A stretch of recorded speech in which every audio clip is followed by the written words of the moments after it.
Hello, all of you out there in Radio Land and Internet Land. Welcome to Jammin' with Jamie. I'm Jamie Lee, and I'll be jamming here with you until whenever this interview is over. Whether you're jamming with us online or otherwise, welcome to the jam session. Now, longtime loyal Jammin' with Jamie jammers will recall that I like to break our musical format and bring in guests to join our jam sessions.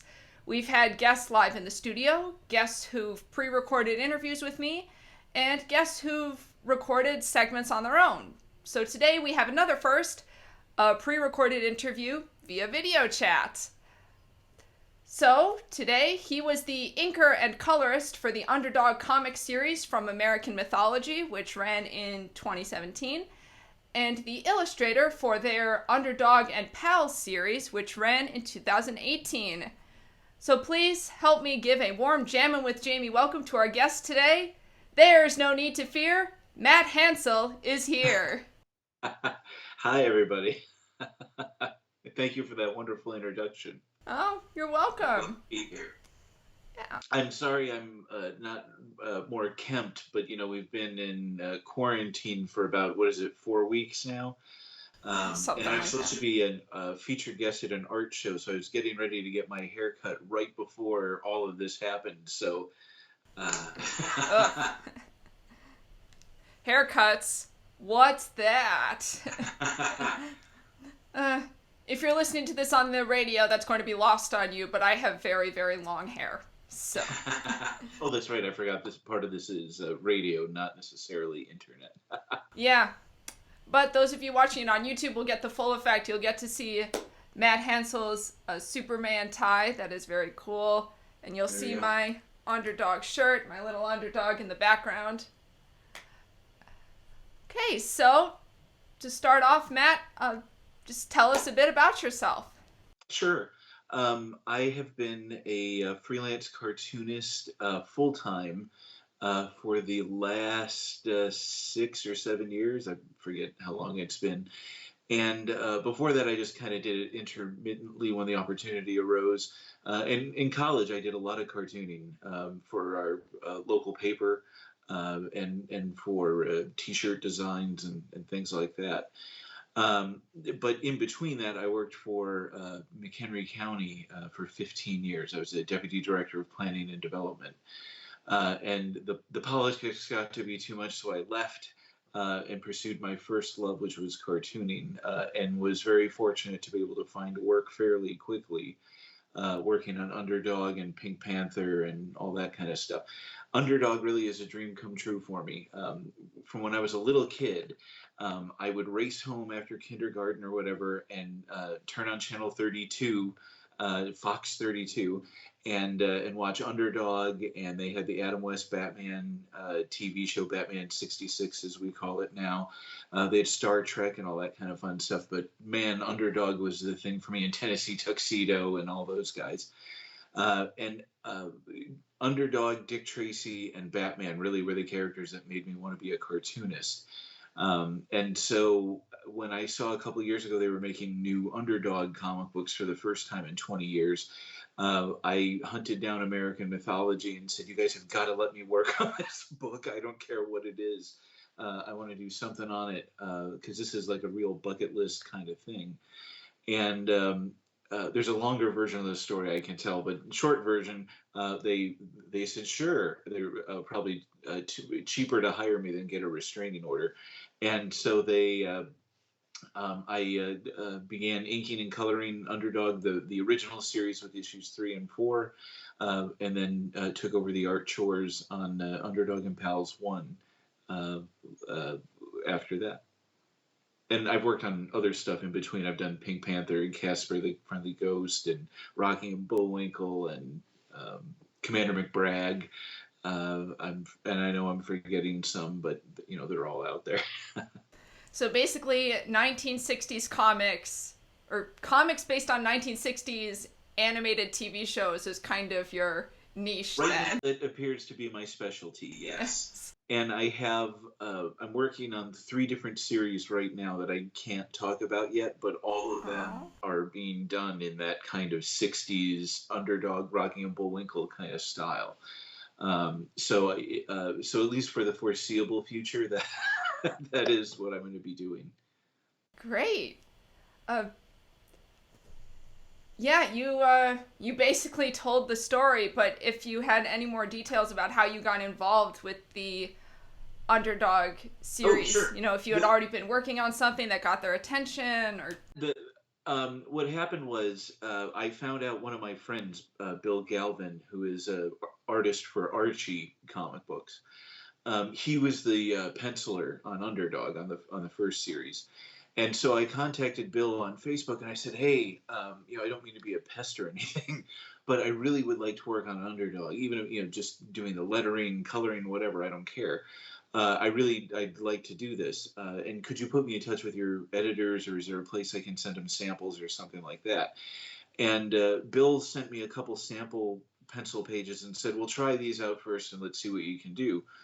So I inked those up, and I was inking them digitally on my iPad, and I'd never inked digitally before. So the first time I'd really done it was for these samples with Bill, and Bill was experimenting with penciling digitally, so we were both kind of learning at the same time. And he liked this stuff, and he goes, "Well, let me talk to my editors. I don't know." How much work there is, but we'll see what happens. And about 2 weeks later, he messaged me on Facebook. He's like, "I got you a coloring gig. It's only 3 pages, and it's on Sherman and Mr. Peabody. But are you interested?" I'm like, heck yeah. So they sent me the pages, and I did them super quick because they said they needed them very quick. I think I did them in less than a day and sent them out. And they really liked them, and they said, "Well, we really like that stuff, so now you're on the list. So whenever new freelance assignments come up, we'll take a look at your stuff and assign it accordingly." So in the meantime, as a freelancer, of course, sometimes you have to generate your own work, right? In the meantime, I went into my arts flat files and remembered, because I'm the world's biggest Underdog fan, about 10 years ago, a place called Heritage Auctions sold everything, all the old inventory from a comic book company from the 70s called Gold Key. And among the things that they sold, Gold Key did mostly licensed comic books. So they did Underdog and Rocky and Bullwinkle and stuff like that. But amongst the stuff they were auctioning off was a unpublished, only in pencil form, Underdog story. It was 2 5-page stories, and so I bought those stories at the auction. And since I'm a fan, I just left them in my art files and bragged about them, and that was it. So one day I woke up and I thought, I've got 10 pages of Underdog stories. I wonder if American Mythology would be interested in those, just to put them in the end of a trade paperback as a artifact or something like that. So I contacted the publisher and said, "Hey Jim, I've got these pages. Are you guys interested in doing something with them?" And he's like, "We want to do a special, the Underdog 1975 special, because that's when the pages were from." And yeah. he goes, "What would you charge us to use those pages?" And I said, "Well, I would charge you that I get to ink and color." And he said, "Deal." So I kind of, there wasn't really an Underdog job available, but I made one, right? So we went through the process of submitting it. Everything you do with Underdog has to be approved by DreamWorks Animation. They own the character, Mhm. and everything has to be done absolutely on model. So you can't really vary and make Underdog look weird. Mhm. And so these pages were from the 70s, and the penciler back then, they weren't so worried about staying on model. So when we sent them back to DreamWorks, they sent them back with the note that just said redraw everything. They didn't even go through and make corrections. They just said redraw it all. So American Mythology contacted me and they said, "Well, how confident are you that you could repencil all these 10 pages and ink them and color them?" And I said, "I'm 100% certain I can do this." So I repenciled the whole job. So that's my actual stealth first Underdog art job. And while I was working on that, the inker and colorist on the Underdog main series, I don't know what happened. They didn't want to do it anymore or whatever.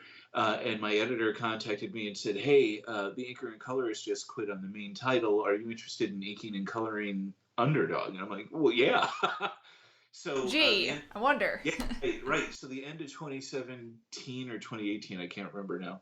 I was very busy. I was doing the Underdog 75 special. I did issues 3 and 4, inking and coloring of the old series. Um, and then the next year, they decided to relaunch the book, and they were going to add more stories and stuff like that. And the penciler dropped out, so they said, "You want to draw Underdog and Pals?" And I said, "Sure, let's do it." And so that's the long kind of rambling version of what happened. But uh, a lot of people ask me, well, how did you break into comics, or how do you break into comics? And the reality is, if you ask 10 different comic book artists, you'll get 10 different stories. Everybody has broken in much different ways. That seems to be the way it is in a lot of entertainment fields, whether you're talking screenwriting or radio or Yeah. acting or anything like that. Everyone has a different story. There is no formula for trying to Right, break in. but they always tell you there's a formula, right? Like in Yeah. comic books, it's like, well, you have to do art samples, and then you have to mail them to the companies and hope they respond. And I don't know anyone that's ever gotten into comics like that. Much like in radio, right? You're supposed to do your tapes and mail them off and stuff like that. And I don't know anyone that's really ever gotten a job like that. Everyone I know in radio's gotten a job because they knew someone who knew someone that knew someone, and that's how they got the gig. It was Yeah. Um, we're kind of throwing around a lot of terms: inker, colorist, oh, illustrator, penciler, should we and define? I'm sure some of our listeners and watchers know exactly what you're talking about, and some people are probably listening going, I have no idea what this means. So, Here, yeah, let me look off to the side here, and let me grab something. When I say I was the penciler or the inker or whatever, the art job on a comic book is divided into whoops, 3 different spheres. So you have the penciler who, as much like it sounds, takes the script from the script writer. They give you a script like a screenplay, and you turn that into pictures. That's what the penciler does. And the pencils are done on 11 by 17 paper. This is a commission that I'm working on, Underdog versus the Green Goblin that's very from cool. Spider. I don't have any pages near me, otherwise I would show you a page. But the penciler takes the script and turns it into panels on a page. Then, in a lot of instances, it's given to another artist who goes over the ink or goes over the pencil drawings with a brush pen or a marker or a inks it on the computer, on your iPad, and goes in ink over these lines so that they'll reproduce, because pencil lines don't really reproduce that well. So then it's turned into a black and white piece of artwork. And then from there, it's scanned and then sent off to a person that does the coloring, and coloring is done in Photoshop, or I do my coloring in Clip Studio Paint, which is a Japanese drawing program, or it comes from Japan. Uh, and then it's sent off to the letterer who does the lettering in Photoshop or Illustrator or something like that, and then off to the printer. So yeah, comics is a very much a team effort, and there's an editor that's supposed to herd all the cats and make sure that deadlines are met and all that kind of stuff. Great. So, what was it like adapting to the art style of the Underdog comics? Now, you grew up watching him, so maybe it was something that was already in your wheelhouse. I'd always sketched around with Underdog and stuff like that. The style of the show is one that I like very much, and that style um, came out of a studio called Gamma Studios in Mexico City. And Gamma Studios also did all the animation for Rocky and Bullwinkle, Fractured Fairy Tales. Uh, who's the Mountie? Uh, I'm forgetting his name. Was Snidney? Can't remember his name. Um, Sherman and Peabody, Aesop's Tables, all that stuff. And all those shows have a very similar look, and it's because they're all done out of the same studio in Mexico. Um, I really like that style a lot. It's fairly abstract. It's really cartoony. But it has a painterly quality to it that I kind of like as well. If you pause the Underdog show or any of the shows along with it, or Rocky and Bullwinkle even, and look at the backgrounds, they're not just flat painted. They use a sponge and they kind of sponge the backgrounds, or they do kind of abstract trees and buildings and stuff. So that art really, really, really appealed to me. And so as a kid and stuff, I would kind of draw in that style. And then as I got older, everyone wants to be a comic book artist, right? So you start drawing, super realistic, with the big chest and all that kind of fun stuff, and realize that everybody's trying to draw like that, and you'll never stand out as an artist if that's all you want to do, unless you do it exceptionally well. And I've always been more of a humor person anyway, kind of. So adapting to the Underdog show style wasn't that big of a stretch for me. I did a lot of warm-up drawings, and I developed a digital Underdog model.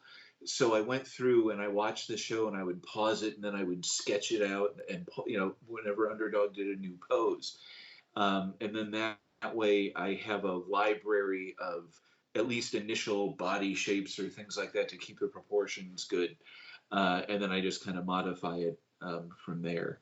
I found that's helped a lot, especially since everything has to be approved by DreamWorks, and they're very picky. One of my friends, the guy that does the approvals, went through and redrew all of his background characters, and I was like, "Wow, that's persnickety." Yikes. So I developed a fairly elaborate Underdog visual library. Um, so that if the script called for a car or a building or a gun or something like that, I had visual reference to kind of rely on. Much like if I was doing a more realistic strip, I'd have a large photo library of, people in suits and, guns and all that kind of fun stuff. Does having that library make it easier if they ask you to, for example, redo a background character? Does that then mean that you don't have to redo the entire panel or the entire page? In some ways, it depends on the nature of the correction. A lot of my Underdog stuff I did digitally, so it was all done on my iPad. I did everything in a separate layer, so any changes they wanted were fairly easy because everything was isolated by itself in the layers.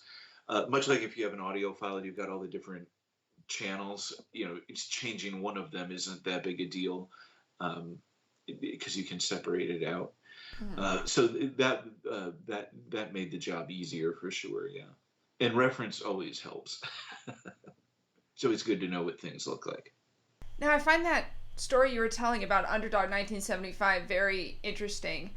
Since DreamWorks owns Underdog now, would that create some sort of issue with copyright where maybe Gold Key still owned it, or did DreamWorks own that story and so you were just able to reproduce it?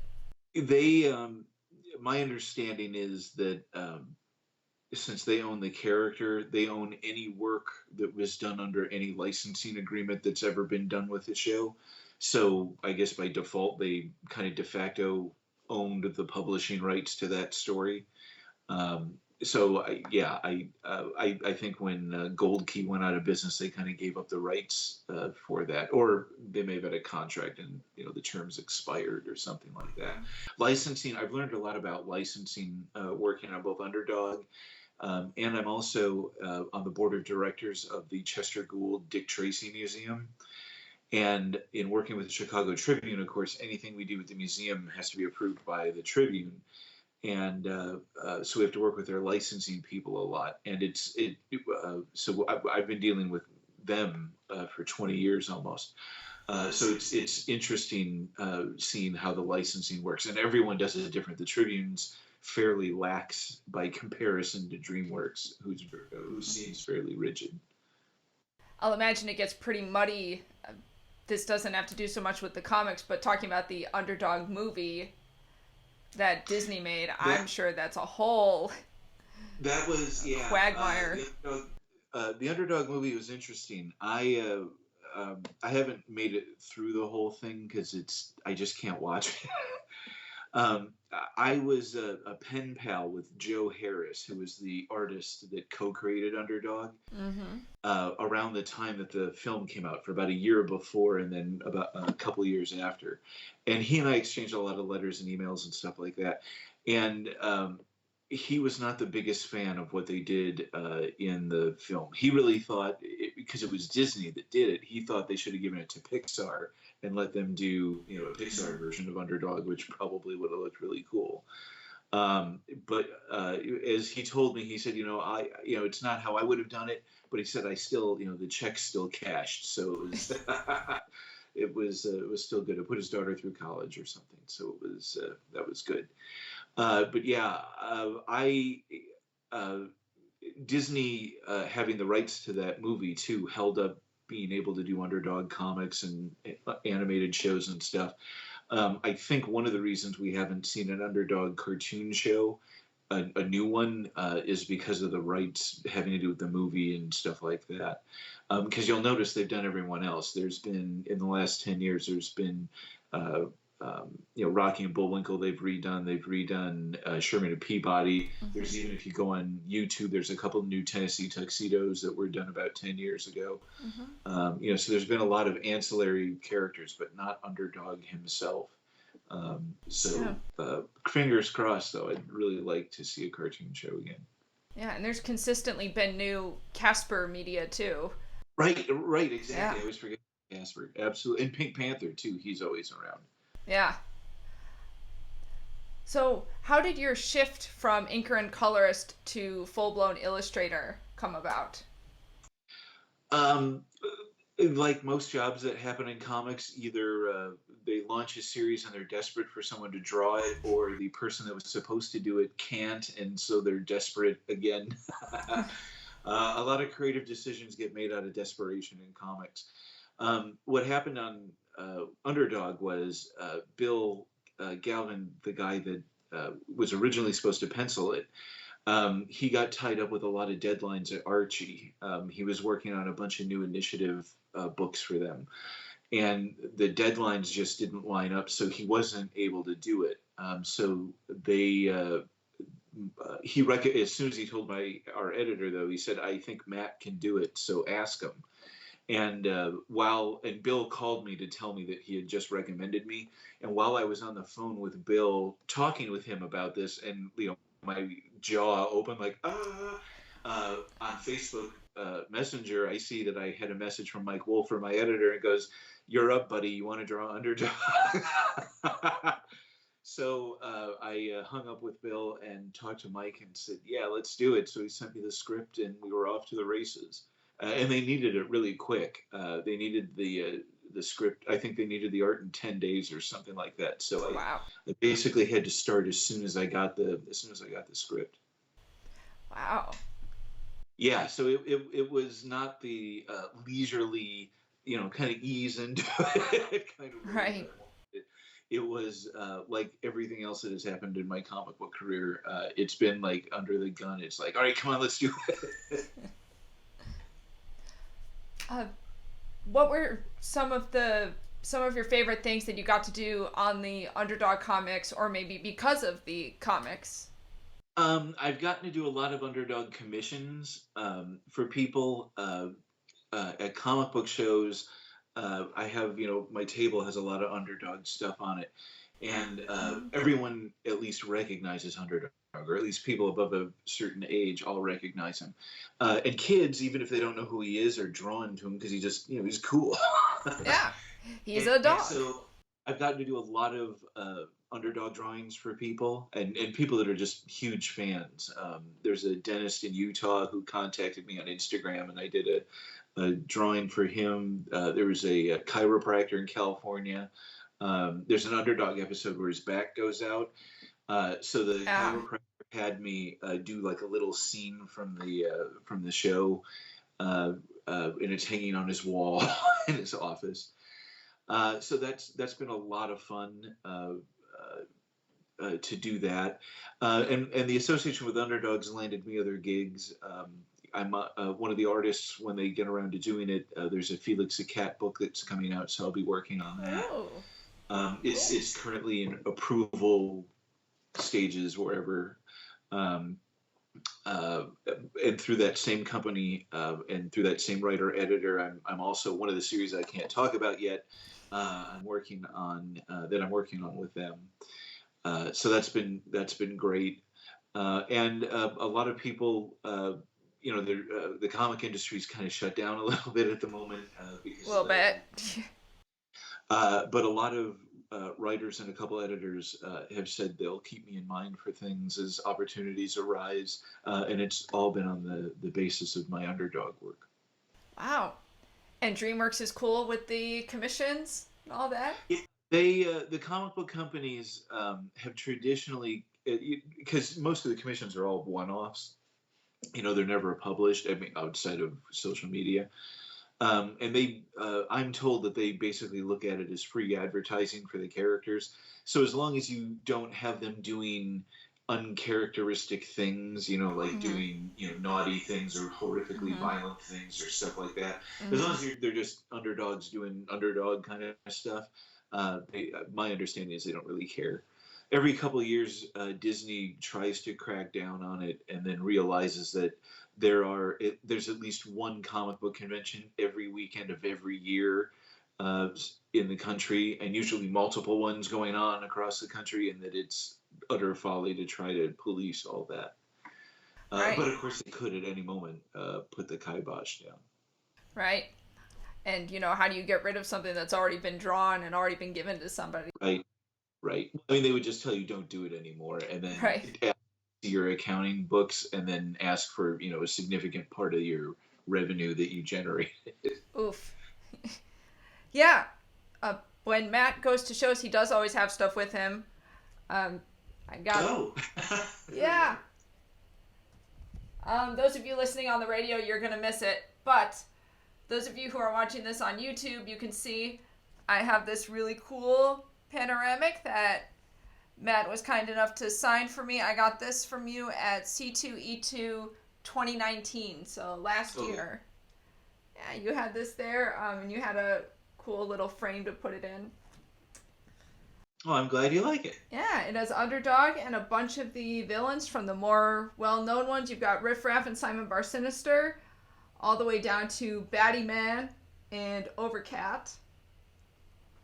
And Cad is in there, and Yes. Electric Eel, and the Witch of Picky Ticky 2, and Yes. Mole King.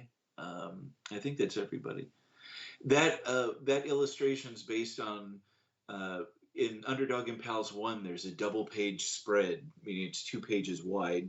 Um, of all the villains charging at Underdog. So I modified it a little bit, added more villains to it, changed Underdog's pose a little bit, and made a print out of it, and a limited edition print. and I got one of them.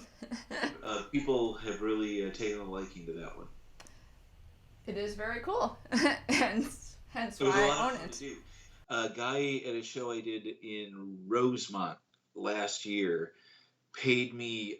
He has a underdog sketch cover, so a big thing in comic books now is to print the comic books with blank covers, and then fans can buy those and take them to artists and do sketches on them.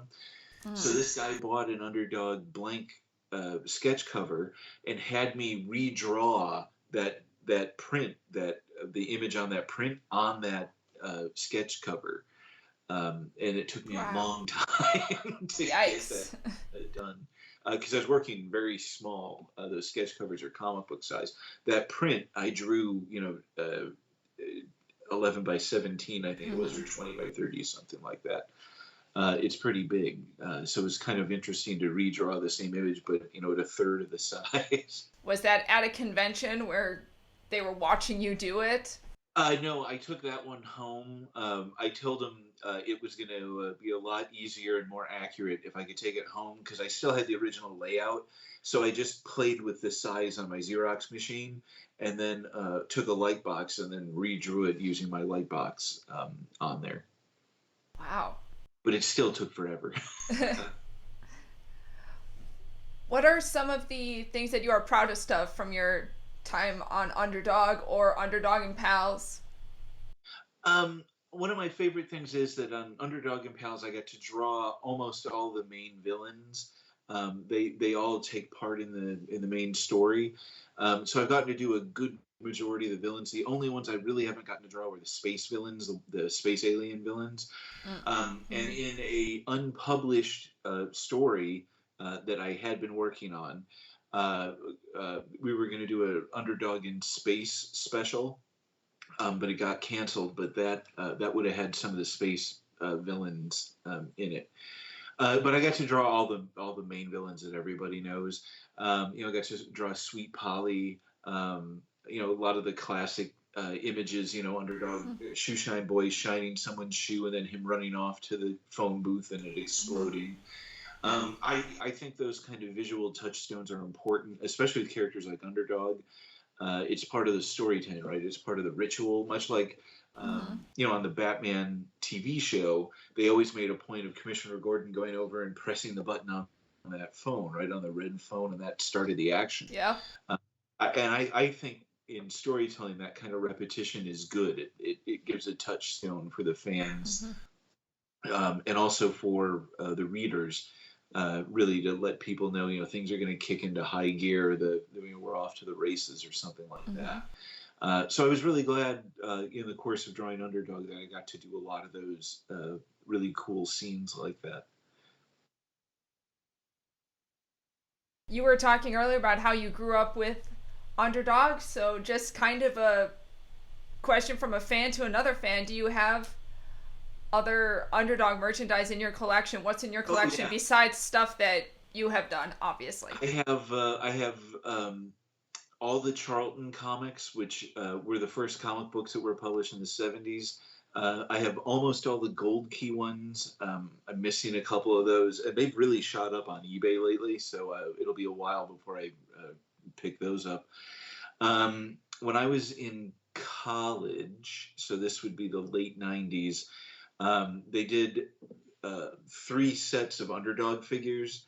So they did Underdog, or they did Shoeshine Boy and Sweet Polly. No, I'm sorry, Underdog and Sweet Polly, Shoeshine Boy and Underdog, Simon and Underdog, Simon Bar Sinister, and I think Riff Raff and Underdog. So maybe they did I've 4. seen Riff Raff on eBay, yeah. Yeah, so I picked all those up. There were these little 2-figure sets. Probably 10 years ago at San Diego Con, a company did, I don't know, about 3 or 4 inch tall Underdog figures. They did Riff Raff, Underdog, Simon, and I think Sweet Polly. They did the 4 of them, so I have those. Dark Horse did a 9-inch tall Underdog Christmas ornament figure kind of thing. About 10 years ago, I have that.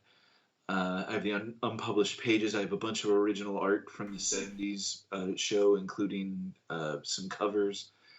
Man.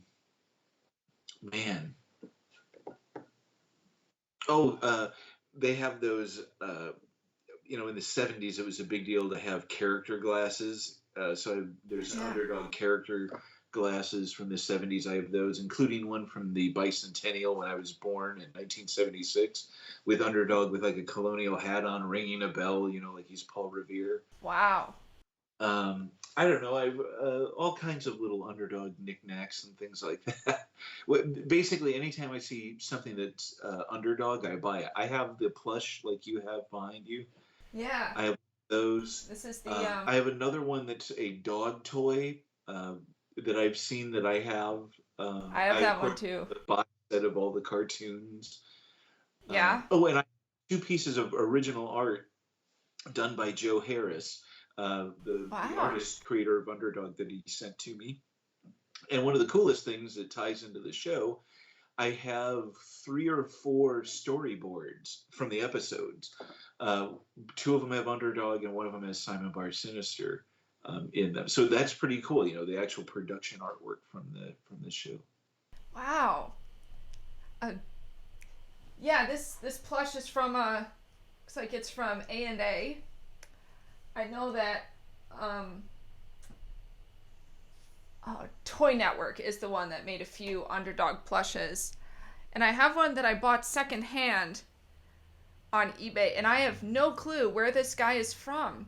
I've only seen him once. Yeah, me neither. For Oh, those that's of really you who are cool. listening to it, sometimes they make Underdog where he's in a Santa suit, or sometimes where he is the Easter Bunny.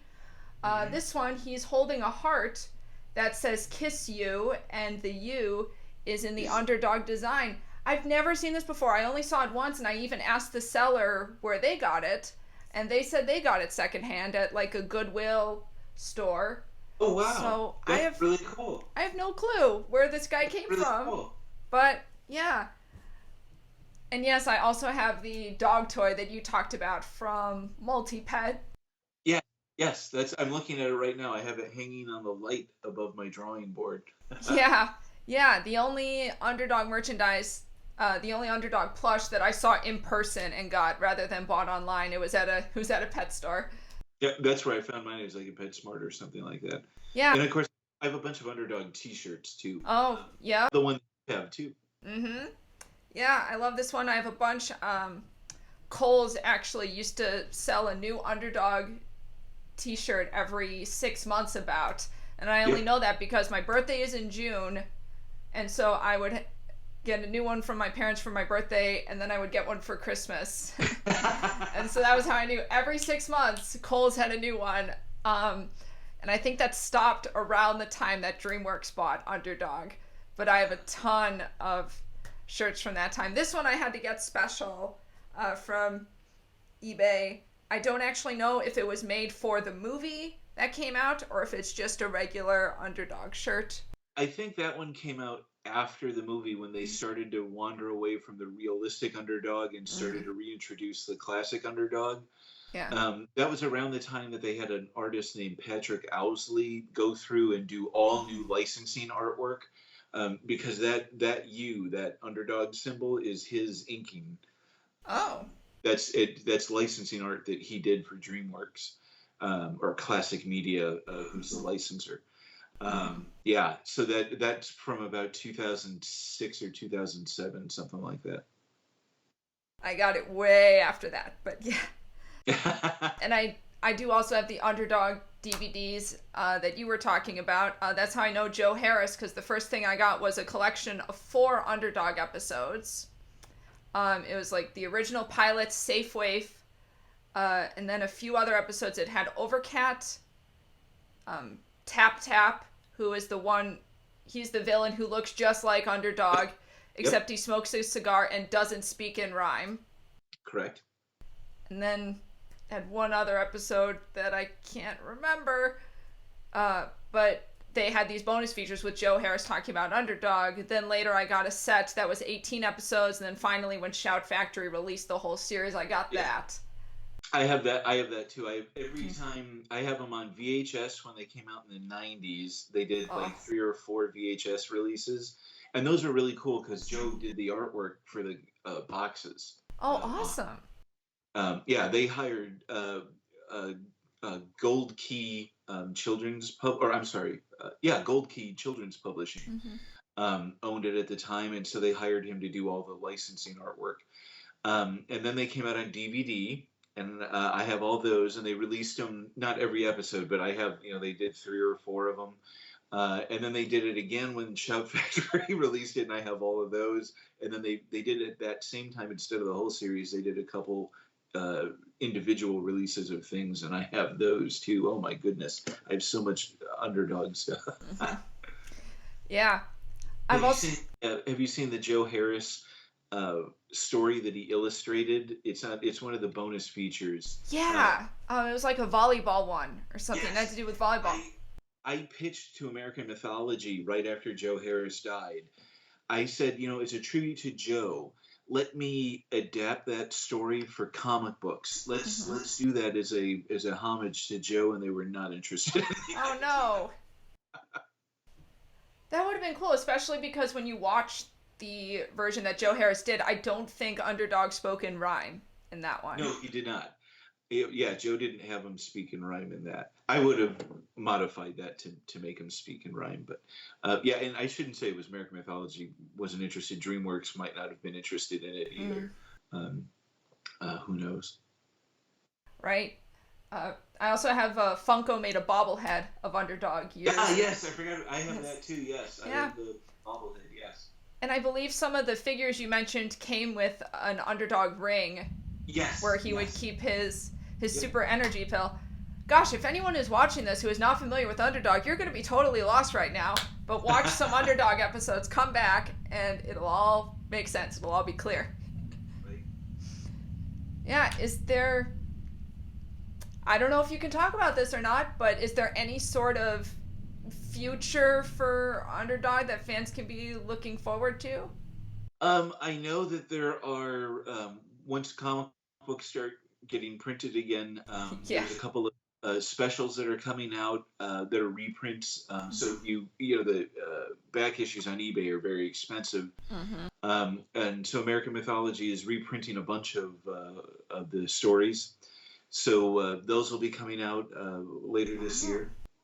And that's all I know about at the moment. But of course, things change all the time, so who Yeah. knows? But that's what I know that's in the pipe for sure right now. I saw that there had been one that was done for Halloween. Do you know anything Yeah, that about that? was they reprinted a rare story, and I can't remember the name of it off the top of my head. But that was pretty cool. It was a little reprint book that was pretty awesome. Cool. And I wasn't able to read that one yet. I don't own that one. So did it have something to do with Halloween? I haven't gotten to see it yet. Oh, okay. I myself haven't even gotten a copy yet, so I don't know. Um, Oh. it's a story from the '70s. I know that, and there was one kind of witch themed story from the '70s, and it's not the Witch of Picky-Icky, it's a different one. And I suspect it's probably that story, but I'm not. That's just speculation on my part. Wow. So out of all the different roles that you've done, inker, colorist, illustrator, what's been kind of your favorite role to do? Um, I really like penciling because I like translating the story into pictures. Mm-hmm. So that's probably my favorite. It's one of my favorite things to do. But when you work with a good penciler like Bill Galvin, who I worked with, that makes inking so much fun. If Bill was had kept on penciling, I was going to keep on inking because I really, really liked working with him. I hope he and I get to work at Archie or somewhere else in the not too distant future because I really liked working with him. Inking is my favorite part of the job, though. I really like to ink. Even when I'm penciling myself, it's inking still my favorite part. I like penciling though because I like the challenge of translating that story. It's like putting a puzzle together. Inking is the more artistic part of it, I think, because it's about interesting lines and making things look like they have volume and occupy space and all that kind of fun stuff. Different tricks to make it look like it's 3D on a flat surface and stuff like that. That's all part of the inking. That's all fun to me. Yeah. And that made me think of something that maybe people don't usually think about, but what were some of the challenges in working with the underdog and those characters, uh, whether it was just strictly drawing them or anything like that, were there challenges that you encountered? Because I'm trying to think, just watching the TV show, the few times he turns towards the screen and is talking at the screen looks very, very different and sometimes very odd compared to when he's profile, Yeah. which is what we're used to seeing. Those all of those shows, the characters were mostly designed to be seen like in a three-quarter profile, not really straight on. And they kind of look weird looking straight on. And in comic books, because you want them to look visually dynamic, right? You want to use the same shot over and over. But with a character like Underdog, I'm a strong proponent of using the visual language of the show because that'll make it look more authentic. It'll make it look more like Underdog. So I tried to adhere to the angles and the points of view they used on the show as much as I could. Bill is a much stronger penciler than I am, and he's able to really pull off moving Underdog a little bit more around and things like that.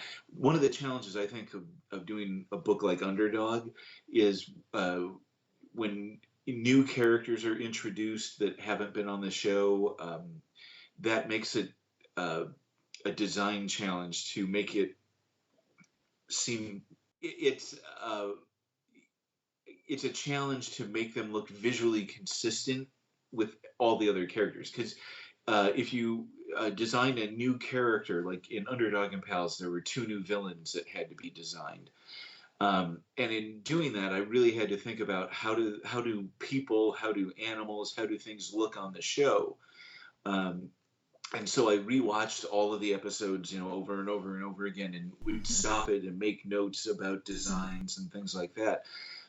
Because what I really didn't want to have happen was have characters that don't look like they belong there Right. as part of the show or as part of the comic. So that whenever things are asked for that have never been on the show before, that's always a challenge because you want it to look like it belongs there, like it's always been there, and so you try really hard to make that happen. Were there any tricks that you could actually put into words that you discovered, or was it all just kind of when it feels right, it's right? A lot of it is if you, I would go through and just pause the show like when there's a crowd shot, and I would pause it and I would look at all the characters that they drew in the crowd and really look to see, okay, they're 3 heads tall. A lot of the guys have either hats on or really funky haircuts. The women are more proportionally drawn. They're more like 4 heads tall.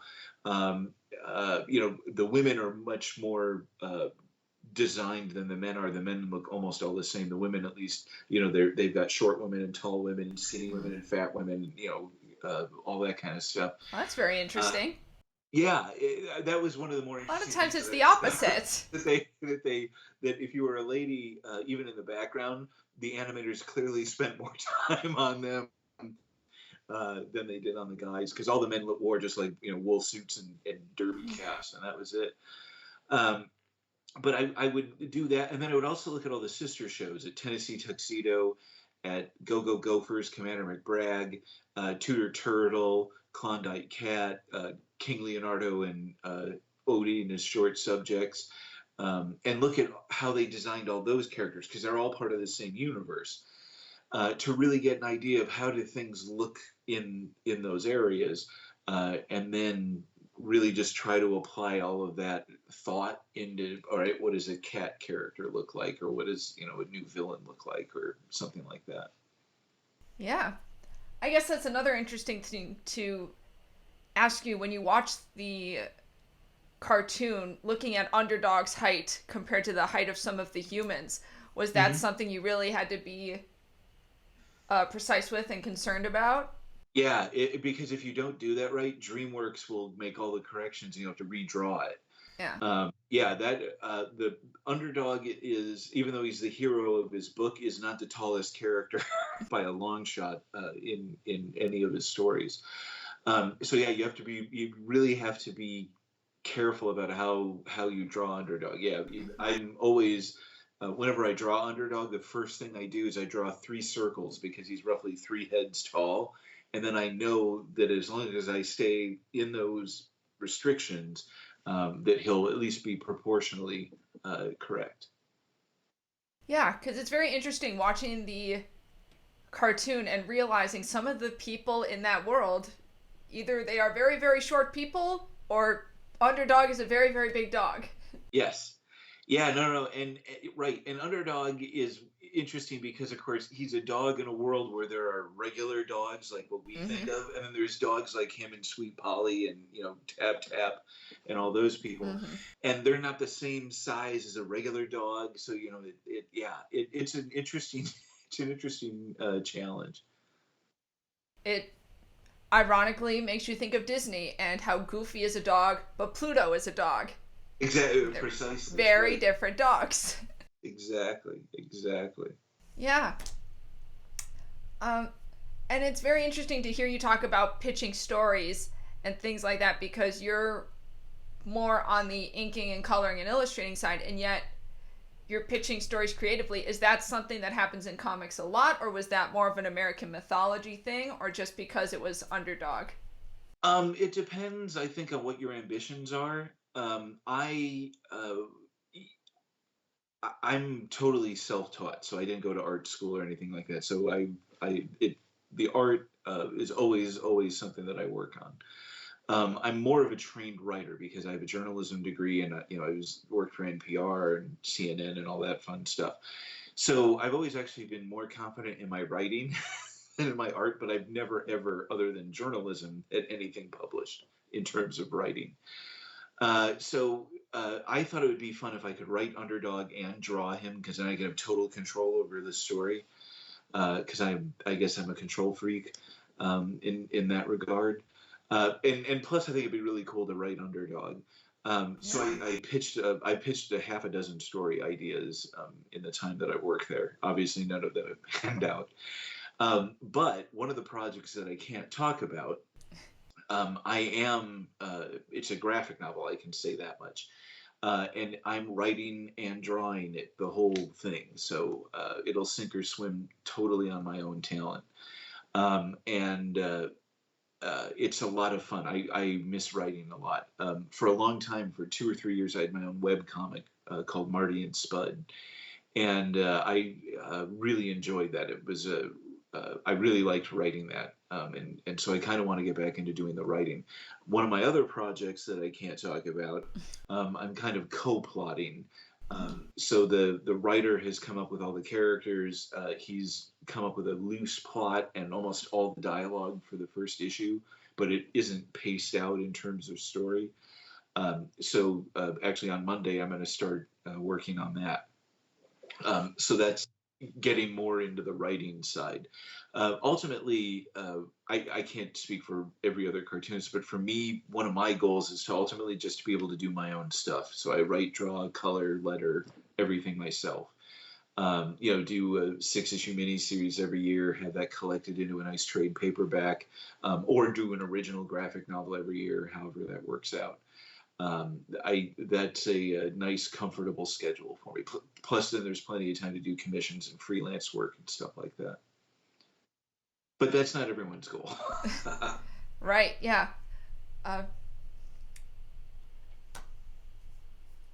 Trying to look at my notes here, see if there is anything else.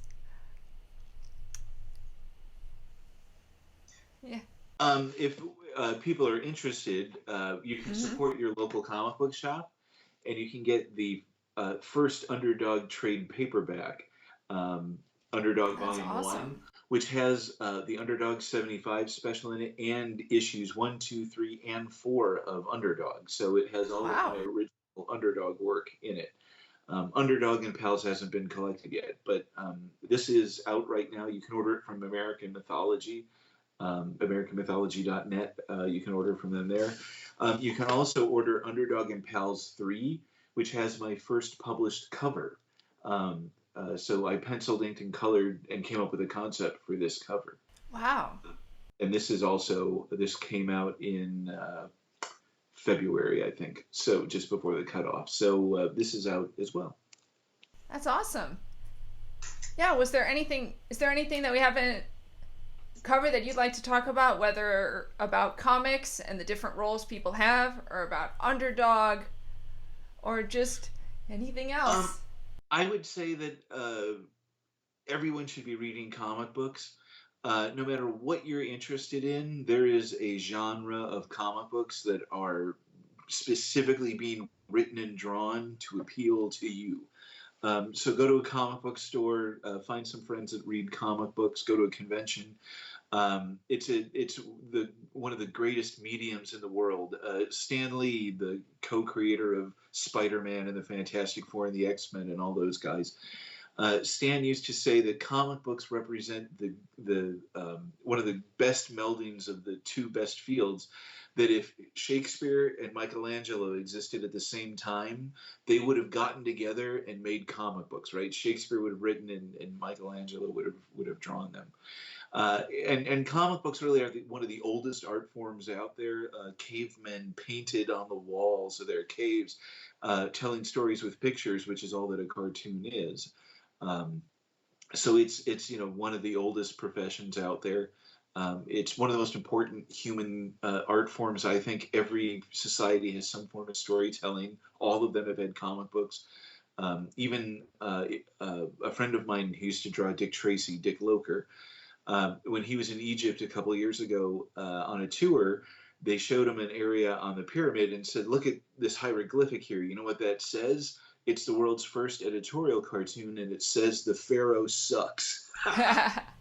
Uh, so cartoonists have been out there creating mischief forever and telling stories forever. So really, the comic book industry, especially right now, could really use everybody's help and support, like a lot of other industries. But comics really are special. The modern comic book is, an American invention. So it's, one of the only original American art forms other than like jazz, which I also love. And this WNUR, right? They have a lot of jazz, Yeah. don't they? Yep, we have a whole block of shows, the jazz show. Yep. Right, there you go. I'm a big cheerleader for comic books in general and cartoons in general. Yeah, and even when we aren't in quarantine because of COVID-19, comics really do rely on people buying them. Based on how many people buy a comic, that's what determines, as far as I know, that's what determines if four more Absolutely. issues come out and if Yep, it becomes a continuing series. yep. Yeah, that was something interesting how it went from Underdog to Underdog and Pals. Do you know anything about that decision and how that happened? My understanding was that they wanted to do more of the other characters. So basically, they wanted to set the comic book up to be like this show. So there'd be, you know, 3 or 4 pages of Underdog, and then like a 2-page Tennessee Tuxedo story, and then 3 or 4 pages of Underdog, and then a Commander McBragg story or Tudor Turtle or something like that. And instead of just continuing on with the regular series, they took that as an opportunity to retool, the title a little bit, and they were going to tell the first 3-part story ever done for Underdog in print. Um, King Sinister, which was the first arc in Underdog and Pals. So they took the opportunity to, let's relaunch the book and go with a new number 1, and that's what they did. Wow. Oh, so it was kind of like Underdog didn't really end, it kind of just shifted. Yeah, I mean, yeah, exactly. Just kind of transitioned to do a different title. That's really, I mean, obviously we could talk about this for a long time, talk about it forever. Um, but if people want to contact you, whether for commissions or to tell you how much they enjoyed you on Jammin' with Jamie, how would they do that? The easiest way these days, my website is still under construction. So if you go to either Instagram or Facebook, I'm Matthew Hansel, MattheWHansel. I'm on Facebook as Matthew Hansel, or on Instagram as Matthew Hansel. And my my Facebook logo avatar is the underdog symbol, like your shirt. So I'm super easy to find. You can track me there, or I'm on Twitter as well as Will and Ike, WILANDIKE. Mm-hmm. Or if they want to email me, Matthew P, like Paul, Hansel, HANSEL, @gmail.com. And they can contact me there. Yeah, and if you would like to contact me, as I always say, you can find me on Twitter @JackalopeJamie. That's JAMIE. I will be posting this interview online, so if you're listening to us on WNUR, you can check out my YouTube channel and you can see all the things that we were talking about and showing to the screen that you all unfortunately missed, but you can see them there. They're super cool. Go to YouTube. Definitely, yes. And you can also, from my Twitter, you can go to my website and you can send me comments there. If you like what you hear, if you have other ideas of people I can interview, feel free to let me know. Always open, especially at this time during the quarantine. And I record all of my Jammin' with Jamie shows, so if you would like to hear one that actually has music in it, let me know. I will send it to you. I have the archives. And I want to thank Matt Hansel for joining us today. Is there anything else you'd like to add?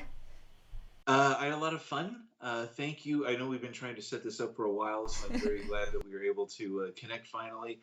This was a lot of fun. Thank you for inviting me on and having me on your show. I enjoyed it a lot. Enjoyed it a lot. And just be cool out there, everybody. Be nice to each other, and be kind to each other. Peace. Yes.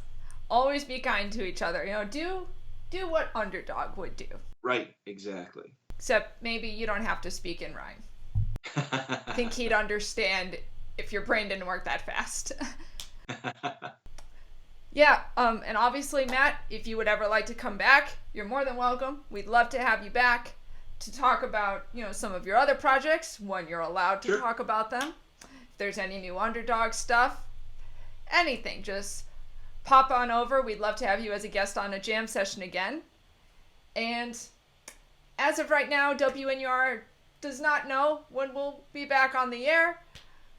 But until then, this has been Jammin' with Jamie. Thank you for spending time with me, Jamie Lee, and with Matt Hansel. Until Bye. next time, keep jamming. Bye.